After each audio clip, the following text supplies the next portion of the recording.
Whenever I write a novel, and that includes The Return, I try to put in elements that may surprise the reader or delight the reader or simply inform the reader about something they may not know. And in The Return, bees and beekeeping play that role. I have all these stories that are funny about bees. I remember I was in New Hampshire. I was with the kids and we were going for a walk. We're kind of walking through, I guess, someone's property, and he was very nice about it. We hadn't asked permission. We just looked like a field to us. But we're just walking through, and then we see him come out and we begin to talk to him, and he leads us over to his beehives. He's kind of an old guy, and he starts talking to us about bees, and he says, oh yeah, they keep my arthritis away. He ends up rolling up his pant legs and grabbing a bee from the hive and forcing it to sting himself in the knee. He said, oh yeah, this bee venom, it works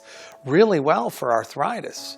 It was interesting. I remember walking away from that experience kind of shaking my head and thinking about these old wives' tales that people used to talk about bees. Well, sure enough, a few years later, I read in the New England Journal of Medicine that bee venom has been shown to alleviate the pain from arthritis. And I'm like, wow.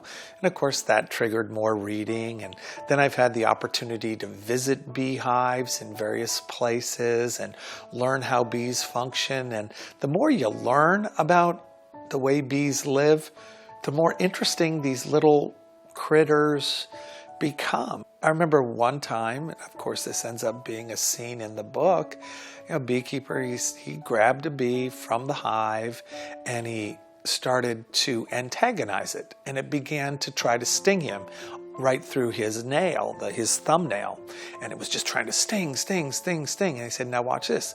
He let go of the wings, and the bee just stood there and then kind of flew back to his hive. He said, he's not angry, he just wanted to defend himself.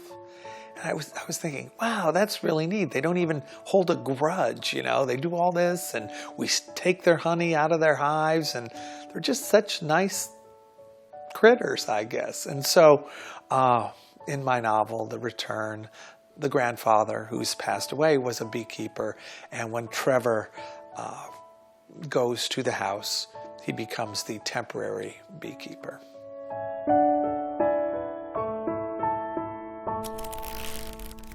Hachette.